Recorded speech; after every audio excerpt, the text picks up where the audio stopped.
Coming to you from UBN Studios in Burbank, California. You're listening to the Unsugarcoated Podcast with your host, Aalia. Hello, everybody in the podcast world. How are you? This is Aalia, your host, author, and founder of Unsugarcoated Media. Another episode today. I'm very happy to be here. I hope wherever you are, you're well. And I know we're coming to right now it's the end of summer. A lot of things going on. I don't know how your summer was. Mine wasn't that eventful. I'm not going to lie. But I am excited for today's show. So let's get into it. As a Muslim, I'm familiar with what it is to know people's prejudices against me. But actually when you're someone like me, you're able to disguise it. I'm able to, I have had people take years to find out that for them to even find out I was Muslim.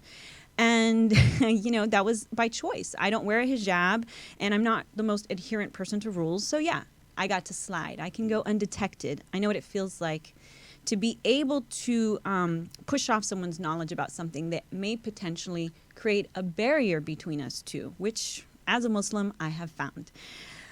But when we talk about racism, I never want to confuse it with the fact that me having an idea of that doesn't mean I understand what it's like to live in our world where systemic racism and prejudices exist based on the people of color, and they don't get to hide it. Like the words of my friend, civil litigation attorney, who has been here on the show before, Byron Abram, at the end of the day, I can't go home and hang up my skin. And when he said that, it was very poignant to me. It also reminds me of being a part of the cancer, as a cancer survivor and being part of the cancer community. A lot of people empathize and support us, and God knows they go out of their way to love us and hold us up. But no matter what you do, you can never know what it's like to go through cancer. You don't know what it's like to have that chemo run through your veins. You don't know what it's like to watch your fingernails fall off, your hair fall out, and your entire life be shifted. And you want it to end and you want it to go away, but you can't. But even that doesn't give me an idea into what it's like to live as a black person. And as a non-black person, I'm not going to be the one who's going to avoid the comment or the reality that I was raised probably thinking, yeah, life is tough. I've had a lot of obstacles, but at least I wasn't born black. And you know what? I hate that. I hate that any person in this world would have to feel that way. So is in our continued effort to bring on those people that actually know the experience and who share it and who are bold enough to share it. That's what I'm excited to support and give voice to, and that's what we're going to do today. So we are on the heels of learning that for the third time in American political system, I am so sorry, I am really tongue-tied today. For the third time in our political system, a female has been selected for vice presidency. And for the first time, Kamala Harris, a black woman who also represents multiculturalism, is now standing up there and representation for a lot of people. And she started off as an attorney. So who better to have joined me today than a woman in her early stages of her legal career who has gone into the world using a blog, sharing her platform, or utilizing her platform rather, and sharing her real experiences with the world. And I'm very excited to share that. Ashli Lyric is a 2018 Spelman College cum laude graduate with a Bachelor of Arts degree in political science. She is currently a rising third-year law student interested in sports and entertainment law. Upon graduating from law school, Ashli will also be receiving a certificate in entrepreneurship with a concentration in intellectual property and technology. During her second year of law school, Ashli launched Legal Allure, which is a lifestyle blog dedicated to law school, traveling, and other personal experiences. She is inspired by her family and friends and strives to be an excellent role model for her little sisters. Additionally, Ashli is a proud servant member of Alpha Kappa Sorority Incorporated. Everybody give a warm welcome to Ashli Lyric.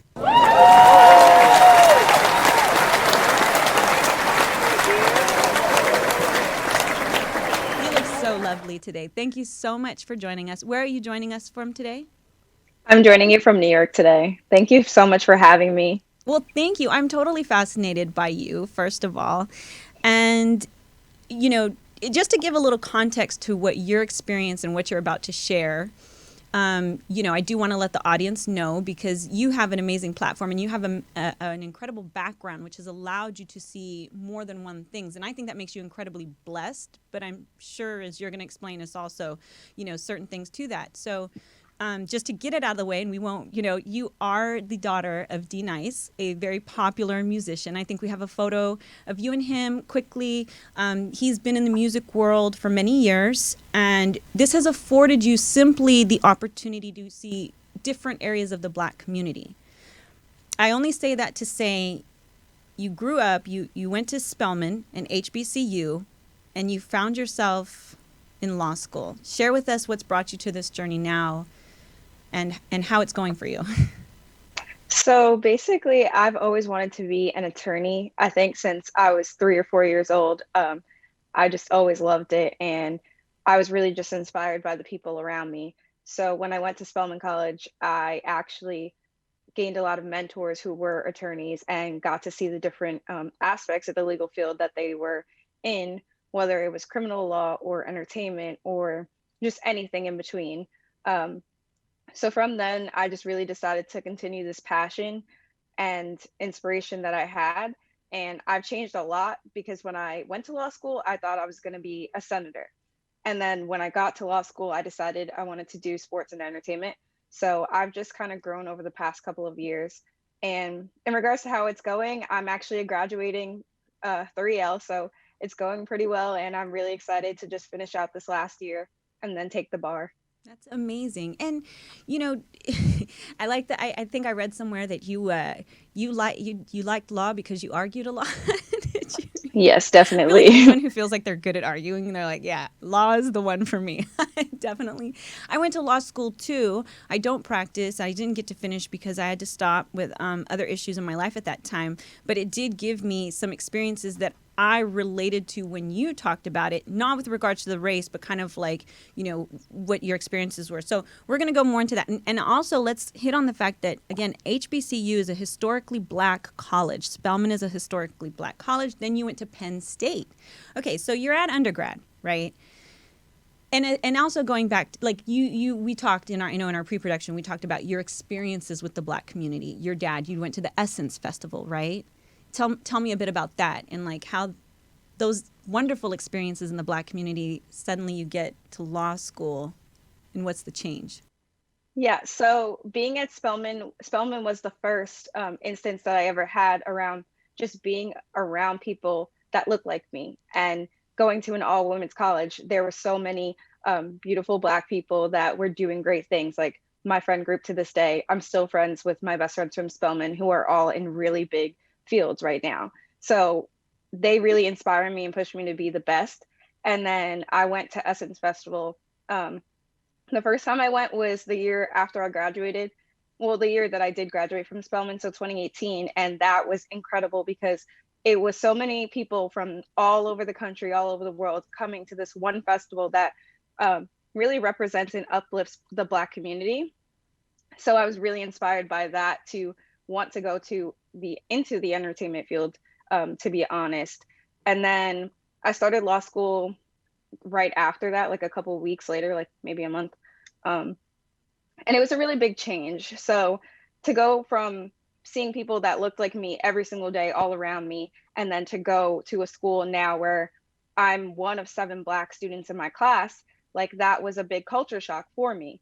I had to learn that there were people at Spelman that didn't have the same opinions and views as me, but when it came to like race and where we kind of stand in society as Black women, we were pretty much on the same page.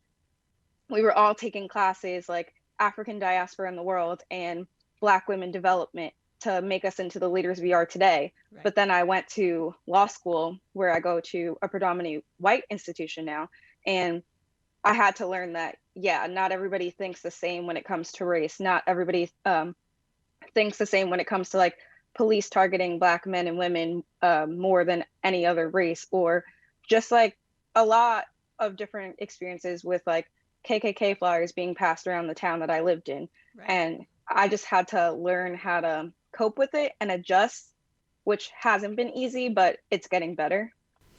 I feel like when you say that, it reminds me of every generation that has come up.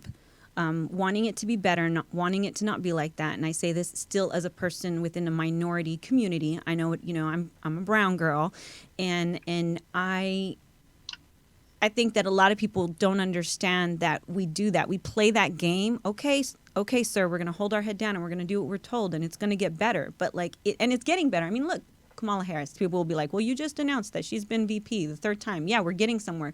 But what I don't think people understand, and I want you to speak to this, is that a lot of times there are Black people who get ahead. There are Black successful people in our communities. But when you compare that, like you just said, you were 1 in 7 of your class. Now that's your graduating class, you mean? Or yes. But yeah, currently in my class specifically, there are 1 of 7, and the class above me only had 2. Right. And then below me, I think there's more, but overall, that's not a lot. And so we get mad because we continue to see this marginalization, whether it's because of they won't be selected because they're Black, or because of the financial, it's out of reach because, especially with graduate school, I see a lot more diversity in undergrad. But once you get to the next level, suddenly, at least in my opinion, you're starting to see a bigger difference. Would you agree with that? Yeah, I definitely agree with that. Because you don't see as many people going to grad school because of how much it costs. A lot of people just try to, okay, let me find a job straight out of undergrad that I know can support me and my family. Right. And legal is not cheap. My husband has the loans to prove it still. A couple $100,000 is not cheap. And you can actually become, you get into this good profession, which is supposed to provide you for, an opportunity to do something no matter what, and it's very, very expensive. Let's go to some numbers, because I love that you're about numbers. In 2019, according to the American Bar Association, less than 5% of lawyers in the United States are Black. That shocked me. I was actually really shocked to learn that statistic. I knew it was lower. I didn't realize it was that low. Of that 5%, 38% are women and 62% are men.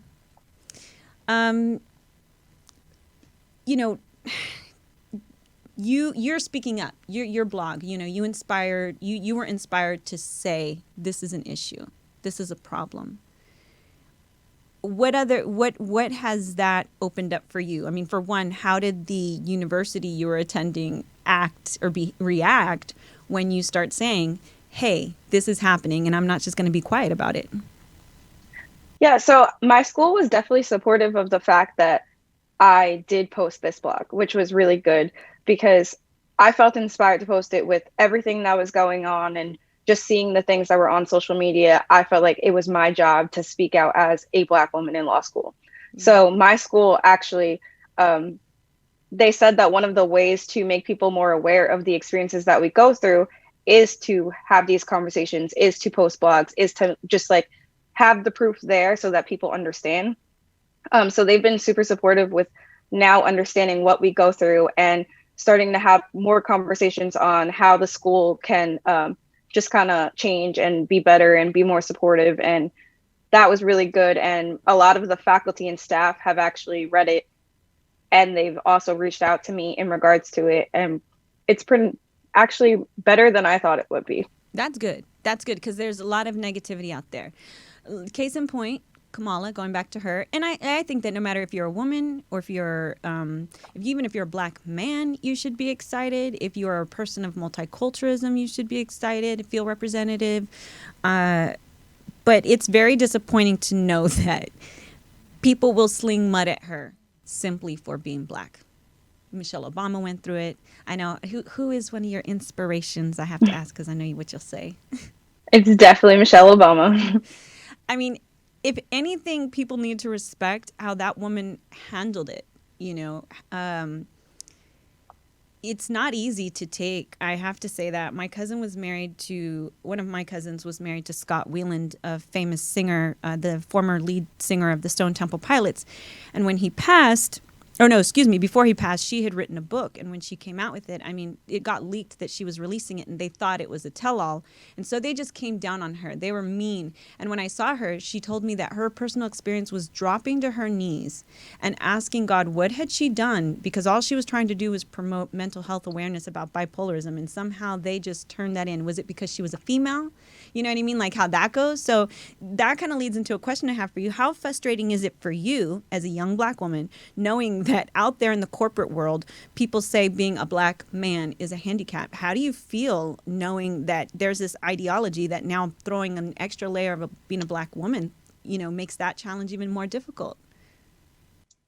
I definitely, it makes me upset because I know that no matter what, we are capable of doing everything and more that other people can do. And it's just annoying to have that stigma always tied to us, just because people put us down. But I think it also motivates me to work that much harder to prove myself, well, not even to prove to myself that I am good enough, because there were times like in school where, not when I was in high school, people telling me like I wouldn't even be able to attend Spelman because people at that school, my high school, didn't go to schools like that. So I think it just really motivates me more to be like, okay, you thought I couldn't do this, but look at how much I've accomplished. Like, I'm a first generation college student, let alone like a law student as well. I'm literally the first. So it just makes me work harder so that I can provide more for my little sisters, because at the end of the day, I want to change the stigma now. I really don't. I have two siblings, two sisters, younger sisters, 17 and almost 9. And like, I don't want them to have to go through this. Yeah, I can completely appreciate that in so many ways. When you were in school, there would be times that Black criminals would be probably involved in some of the case studies. How was it like in class? Because I know you wrote about that, you know, when things like that would come up. What was the reaction?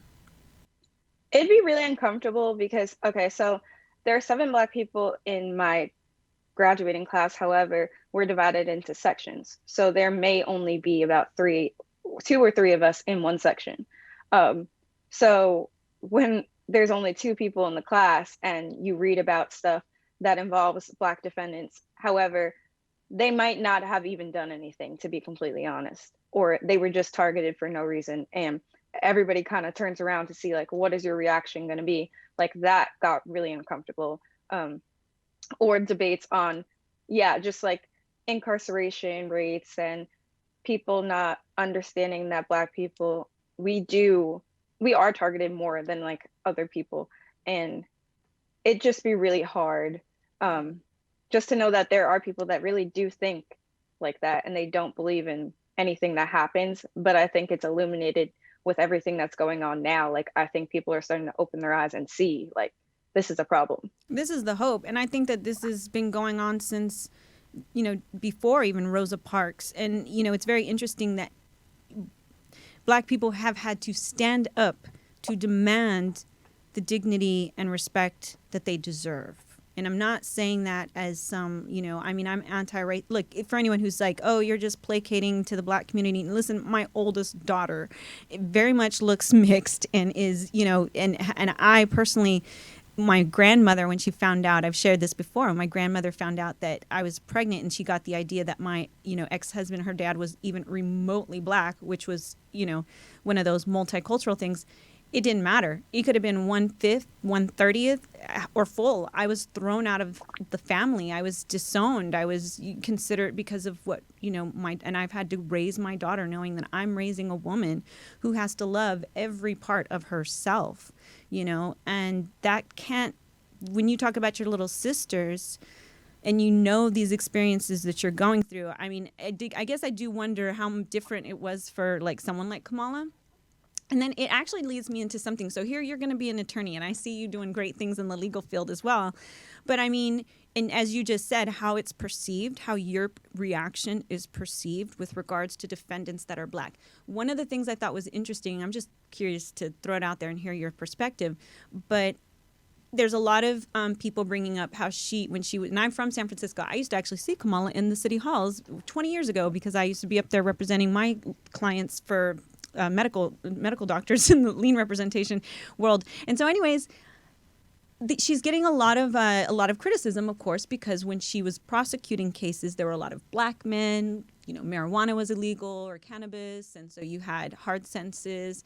Do you feel like when it comes to a position that a black person holds, if they're perceived as being lenient or biased, that can come back and hurt them? Like, if she was lenient on them, she probably wouldn't win, but if she was too hard on them, she doesn't win, right? Do you know what I mean?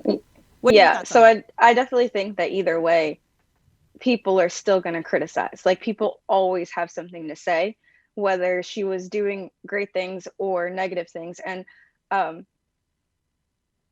I just think that we also need to look deeper into why she made the decisions that she did, like the laws that were there at the time, because if the law says something, you have to abide by that. So even if every state is different, so even if that state had a stricter law and it said like no appeals, or if you have marijuana on you, you go to jail for this long, like I think we have to look into why she made those decisions. Right. I think it's easy for people who are on the outside looking in that don't really have legal expertise, and trust me, I don't either because I'm still in school. Right. But it's easy to just see what she's doing for surface value, or what she did in the past at surface value, and then make an opinion. Yeah. And I just think that no matter what, because she is a black woman, they're still gonna find a flaw in anything. Oh yeah. So the if we birthers look are coming after her. From what I understood on the way over here, the birthers are coming out challenging that how could she be born in the United States if both of her parents were, one was from Jamaica and the other one is from India? How does that mean? And I was like, really, guys, come on now. Like, we're still doing that? We're still doing that thing? Yeah. Okay, so bringing this back to your experience as a black woman, let's ask about, we have an upcoming voting season. So you're 24. I'm going to tell you the truth. When I was 24, I just figured all the adults were going to take care of it. I mean, knew I was an adult, but I didn't really get into politics when I was younger.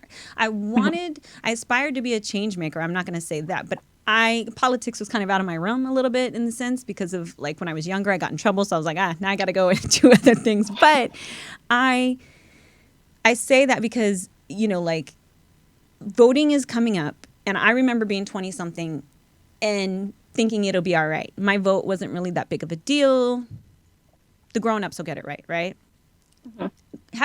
Going to law school and having your experiences, and even just within the community and your influences from family and friends, how do you feel about voting for your age demographic right now? Especially my best friend, she'll tell you the black women carry the vote. That is what her words are. She sticks by it, and I believe her. So what do you think? Yeah, I was definitely always big into voting. So my first election was actually the last one, 2016, and I was a big part of organizations at Spelman's campus on making sure that people are registered to vote and making sure that we're doing our part, because I really think that we have a powerful voice and we can be the change that we want to see. And I still stick by making sure that people are voting. Like, I'm very much on social media telling people, like, I'll post it on my story. If you need help, I'll help you get registered. If you need to know more about candidates, like, we can inform you and stuff like that. But I think it is so important for people to make sure that their voices are heard.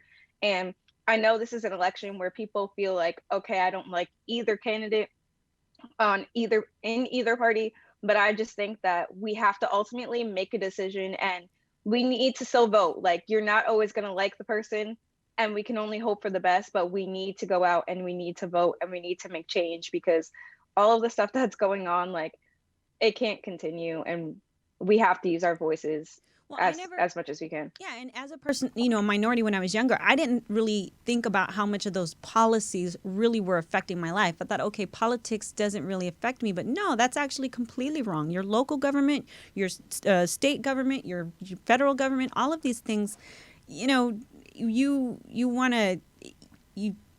I think it took me way too long to actually recognize that, and now I'm definitely passionate about it. And I also think, like, with your now then having the knowledge of how courts work and understanding supreme justices, it's not just about the presidential elections, right? No, it's about who the president can appoint and who's going to be in Congress, and it's just so much more. And it's about the little things like healthcare. It's about the communities that get affected by it. It's bigger than us. And I need people to start to understand that, like, it is COVID. We are still in a pandemic. However, I promise you, I will be at the poll in November. And I just want people to be aware of mail-in ballots as well, because with the post offices deciding whatever they decided on how many days before, like, I need people to make sure that they're putting the stamps on it, that they're getting their mail-in votes if they choose not to vote in person. Like, just make sure that you're doing your part. I've been a mail-in ballot person for the last 2 elections. I do all my primaries and everything. I do everything except for one time I went in person. I think that was for the presidential one. I actually did go in person. But everything else I've done in mail-in. And I will say in California specifically, what's so trippy about that is I've been noticing for months. So before in California, I could send a piece of mail and within a couple days, whoever would get it, even if they were on the other side of the state. My husband had like a client send him something and we thought the check got, we were hearing one of those, we sent off the check. And I was like, did you? Kind of thing.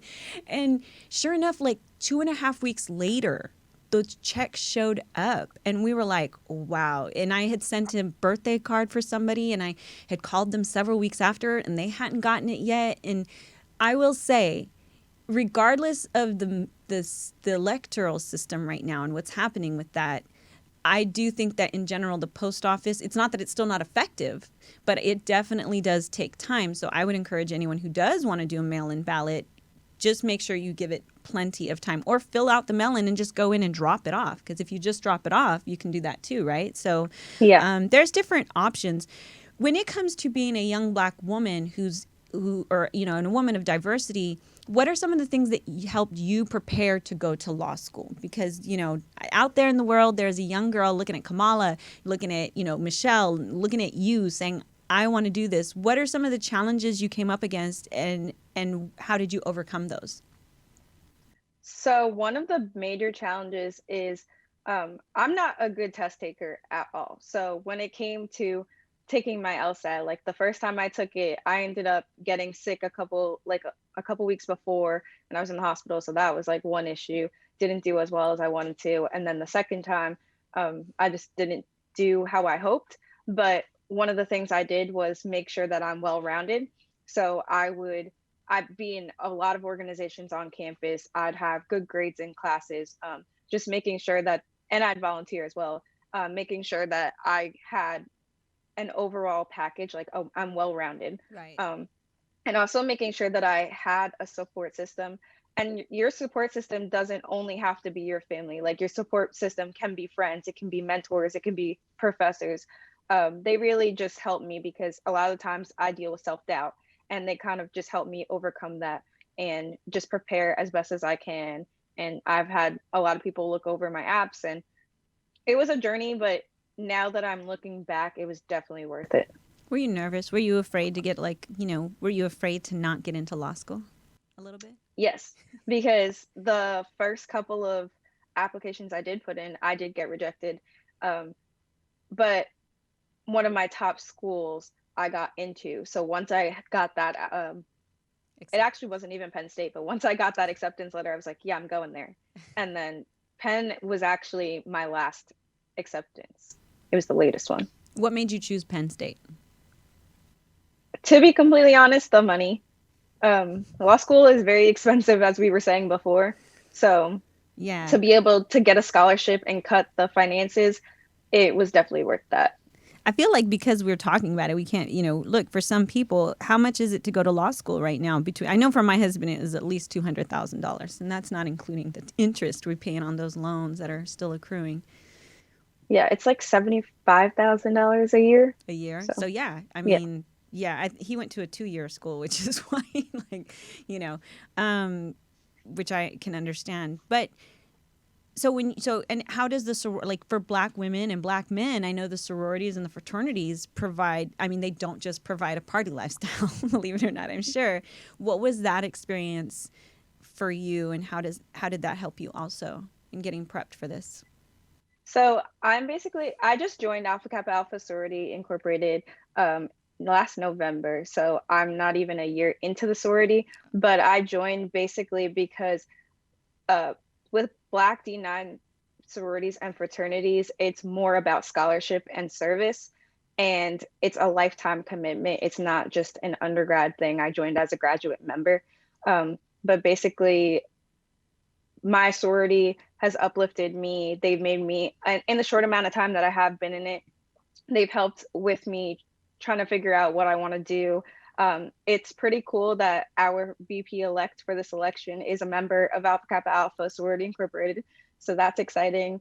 But it's really just about the scholarship and service that it provides and just getting to work with the communities. We actually are registering people to vote and making sure that people are aware of what's going on, taking stands in the Black Lives Matter movements, and just trying to make the world the place that we want it to be. How is it for a college student in law school right now when things with regarding the Black Lives Matter come up? Again, talking about how you're, and I mean, it's like we said, you're in a demographic where you're already kind of, you're in these, you're a minority, and then you've got Black Lives Matter, which can be very controversial for people. When it comes to being in college and surrounded by peers, how free are you able to be? How open are you able to be?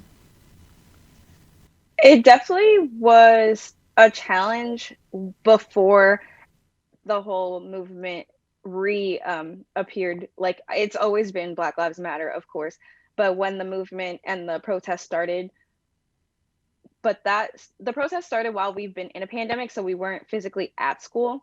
But it was very good because I appreciated my peers reaching out to me. I think a lot more people were aware of what's going on and the issues that the Black community is facing. Right. So to be able to see people that I never would have imagined out there protesting, on the front line of the protest, that was just like amazing to me. For law students, it was a lot of our BALSA chapters, so Black Law Students Association chapters within every law school pretty much. We all like wrote statements and letters to just like a call on our peers and our colleagues just to make sure that you're standing up for us, that you understand what we're going through and our experiences, and that change needs to happen within not just our law school community, but the entire world. Right. And it made for good conversations, especially because it wasn't just America protesting. It was literally London. It was everywhere. Global. Yeah. Yeah. When it comes to being like a legal student and passionate about law, and I don't know about you, I know one of the reasons I wanted to also go to law school was because I, for a long time, had my voice taken away from me. And being an attorney somehow not just gave me a voice, but it gave voice to others, especially if I was seeking justice for them or justice for a situation. And it's interesting because you're often put in law school, you're often given hypotheses that, are challenging, and you realize that the legal system is not so black and white, and even when I took criminal law, it was emotionally draining. I don't know if you ever got that. Like, it was so depressing. So when let's just say there's another young woman in your similar situation and she's dealing with the pandemic and she's stressed out and she's feeling all of these, what's your advice to that young woman, or like, and to the women who hears your story and says, well, that's a lot that I have to go through. Why go through it? I definitely think that it's worth it because it makes you like, it breaks you down to build you up, to say the least. Like, all of the things that I've experienced have made me the person I am today.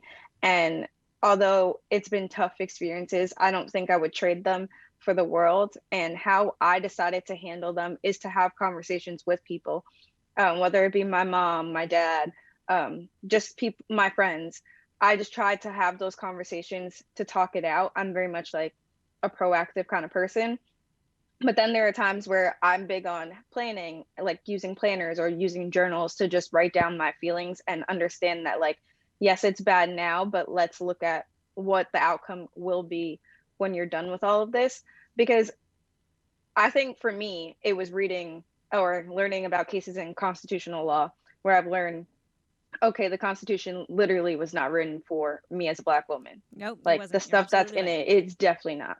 It was supposed to be, which is what's so interesting. It was supposed to have those things, but of course, as I've shared in my own guests before, and for anyone who's willing to go do the research, it was supposed to be in there, but it was taken out because of the Southern slave owners that didn't want that to happen. Yeah, and it's not even just con law or crim law that you see stuff in. It's simple things like business law, where you see terms that are still used in some of the states are master and servant. And you see little things, you catch onto it. But if you're quick, if you can quickly overlook it, but I have good professors that'll be like, you cannot use those terms, and these are the other terms we would like you to use. Like, you'll get points taken off for using that language. So that makes it a little bit better. And then also my school, like, there are professors that there are allies and professors that are really there for us as well, that try to just make the best. They'll have dinner with us, they'll meet up with us, their doors are always open, so that makes it better and it makes it worth it in the end. What is, as a young Black woman, what are your goals to go out and impact the community and help facilitate more of these changes and hopefully, I mean, it is hard. It's a little bleak when you see people that still want to fight about racism and just be completely unwilling to have those conversations. But what are you preparing yourself to do and go out into the world to do once you're armed with a law degree? Because I have a feeling you're just getting started, girl. Oh yeah, definitely. So I have a few things that I actually want to do. So the first is I want to start a nonprofit eventually, basically for special needs students, to make sure that they are diversified into, I guess, education with other students. Because I don't like, when I was growing up, I didn't like the fact that there were different classes for people that were disabled versus people that were just in general education. Sure. So I definitely want to, and I've done a lot of research on it, and just I've seen the prosperity that can happen because of the integration. So I definitely want to do that. And then I also want to give back to other men and women, Black men and women, and make sure that they're as prepared. If they want to go to law school, I want them to be prepared. I want them to have all the tools and resources that I had to gather on my own, try to make it a lot easier for them. So I currently try to mentor people and do that, and make sure, like, I've had people today ask me for personal statements for law school just so that they can get their stuff started, or what scholarships. If I see scholarships that I know, I'm obviously a third year, so I'm not eligible for a lot, but if I see them for incoming students, I make sure to gather all of those and give them to people, because I really want to diversify the legal field. I feel like it is so possible, but I mean, it's going to take time, and it's going to take people like me to become mentors and to become a person that's willing to give back and give time to those other Black men and women that want to get into this. So that's what I kind of want to do. That's amazing. And that's incredible, because mentorship is very key. Mentorship, a lot of people undervalue what it is, what it does. I can't recall the statistic off the top of my head, but I know it drastically increases mentorship to any college student, undergrad, or even graduate, if you're able to. It gives you a marginally better chance at being successful, not just in your career, but in your life. Because mentorship is not just about, oh, okay, yeah, this is how you go do this. It is about that mental, emotional support to let them know, yeah, you're going to hate this part, right? Like, what parts of law school are they going to hate? What parts of law school are the girls going to hate, the guys out there? It just depends. All the reading. It depends on what school you go to. I could have killed someone with my books, like, no joke. I could have. I'm being silly, but mentorship is really incredible. So I love that you're doing that. You have a platform, with going into just kind of how you see the Black community continuing to support itself. Like, what are your hopes and aspirations for your community right now, especially given that we have the potential to have the first VP, a female Black woman? Well, I really hope that everyone, honestly, back to voting, I hope everyone goes out and votes. I also hope that we don't give up on this, the Black Lives Matter, just because it's our timelines and our feeds and our conversations are going back to normal. I really hope that we continue to have this conversation because we still need justice for a lot. Like Breonna Taylor's killers still have not been arrested. So we Right. need to focus.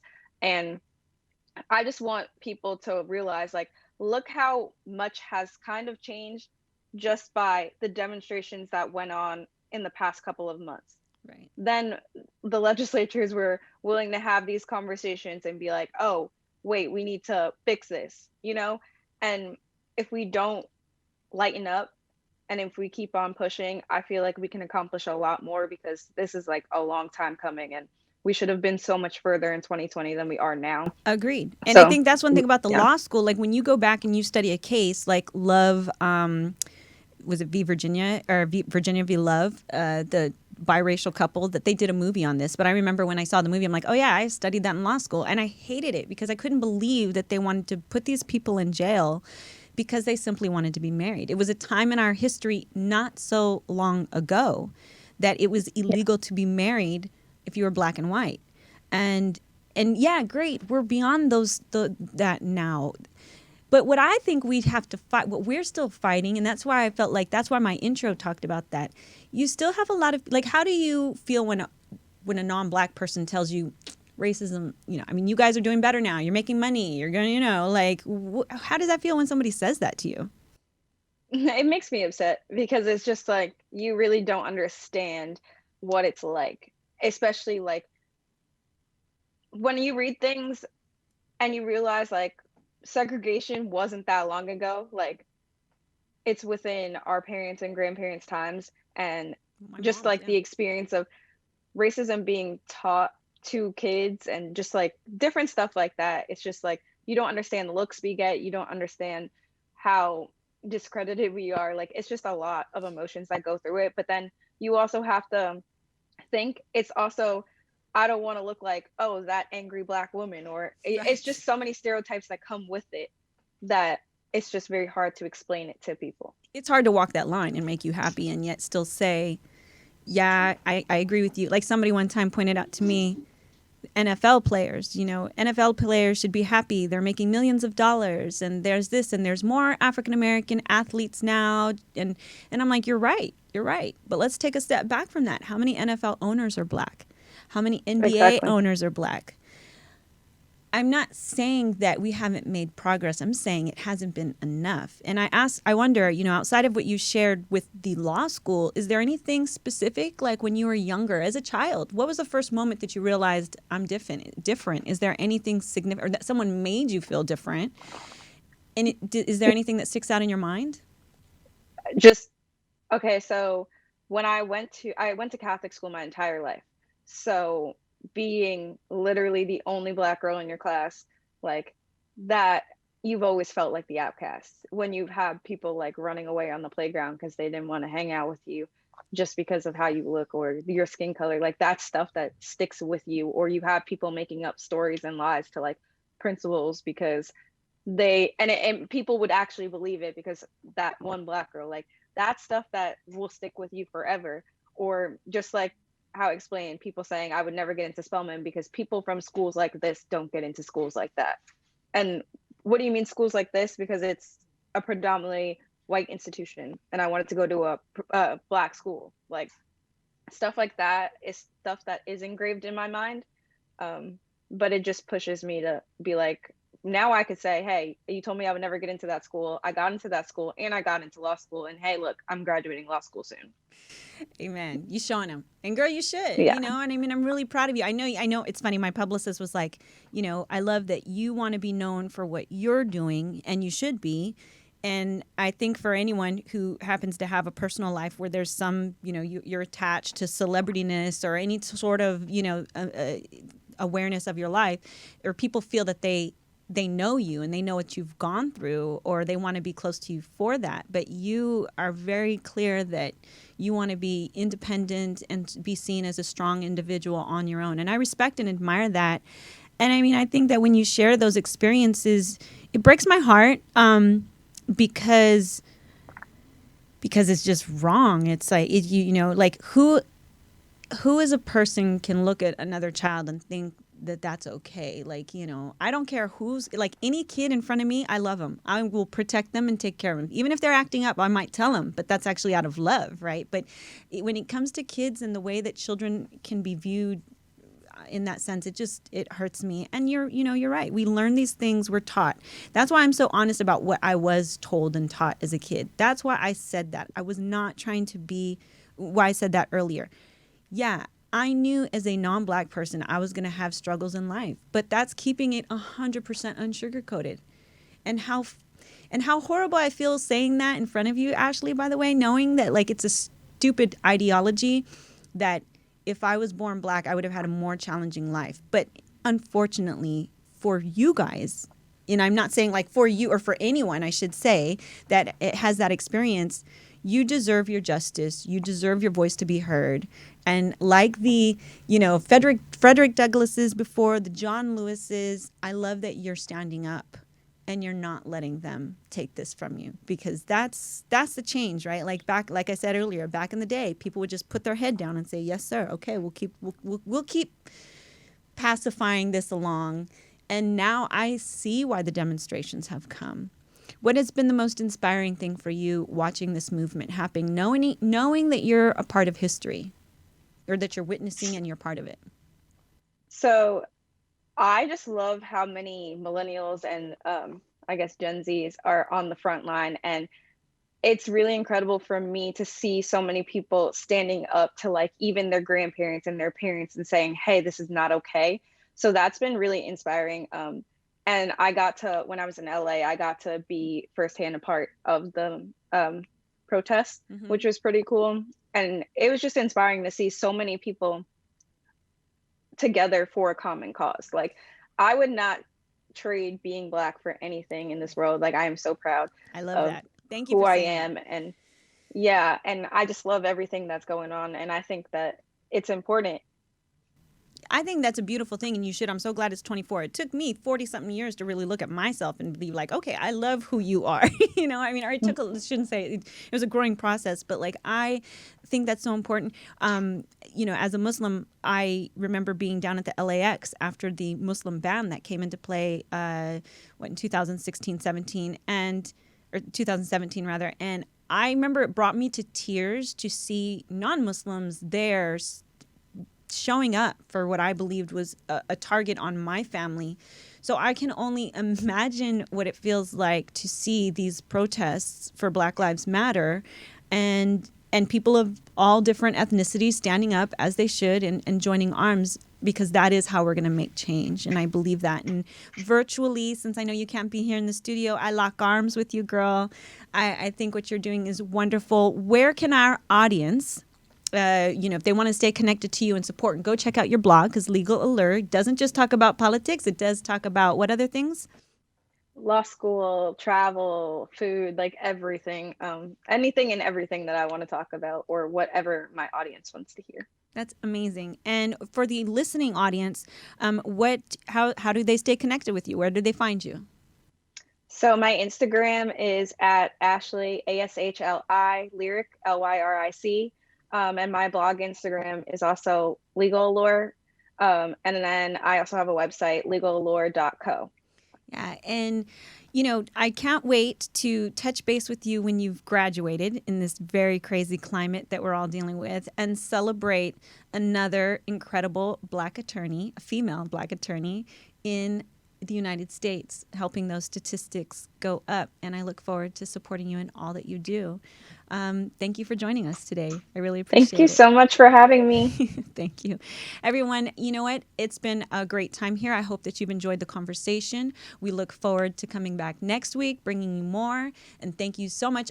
Stay connected with me on Instagram at Aalia, AALIA _unsugarcoated, or my website, www.unsugarcoatedmedia.com, to check out any of my books or how you can support what we do with the nonprofit. We'll see you next time, and thank you so much for letting us be unsugarcoated. Take care.